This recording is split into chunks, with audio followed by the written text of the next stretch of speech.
Supreme court में फौजी अदालतों में सिविलियन ट्रायल के खिलाफ दरखास्तों पर समाअत जारी है।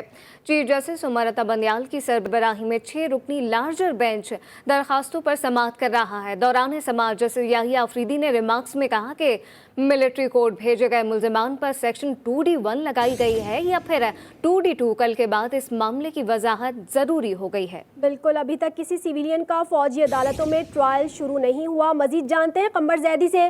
कंबर, आगाह कीजिएगा, मजीद क्या डिटेल्स हैं?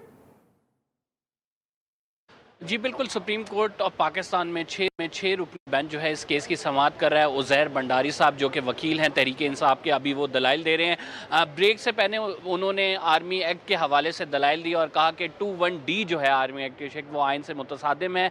और साथ उनका ये भी कहना था कि जो आर्टिकल 9 और 10 है वो बेसिक ह्यूमन राइट्स की बात करता है। आर्टिकल 175(3) के तहत जो है जज को शफाफ तरीके से तैनात किया जाता है, लिहाजा जो सिविलियंस हैं उनका ट्रायल सिविलियन की अदालत में होना चाहिए, आर्मी एक्ट के थ्रू नहीं होना चाहिए। अभी जो ब्रेक में समाअत में थोड़ी देर बाद जो शुरू होगी, इसमें ऑफिशियल सीक्रेट एक्ट के हवाले से बात की जाएगी। उज़ैर भंडारी साहब जो है वो उस पर दलाइल देंगे। जस्टिस इजाज़ुल एहसन के अहम रिमार्क्स जो सामने आए हैं, इसमें जस्टिस इजाज़ुल एहसन ने कहा है कि जो नेक्सस है कि अगर कोई भी शख्स उसको अंदर से मुआवनत हासिल हो या फिर वो किसी टेररिस्ट ऑर्गेनाइजेशन का फ़र्द हो या इसके साथ जो है उसका ताल्लुक किसी दुश्मन जो है मुल्क एजेंसी से हो, अगर वो हमला करता है तो उसका ट्रायल फिर आर्मी एक्ट के थ्रू होना चाहिए। ये नेक्सस किस तरह से स्टैब्लिश होता है, तो जस्टिस इजाज़ुल एहसन की जानिब से ये सवाल उठाया गया है। चीफ जस्टिस की जानिब से अहम ऑब्जर्वेशन जो दी गई है, इसमें चीफ जस्टिस ने कहा है कि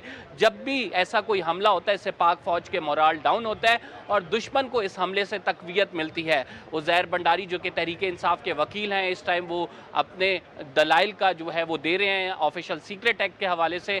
और इसके बाद जो है वो एक्सपेक्टेड है कि हामिद खान और फिर अटॉर्नी जनरल ऑफ पाकिस्तान इस केस में दलाइल देंगे। जी।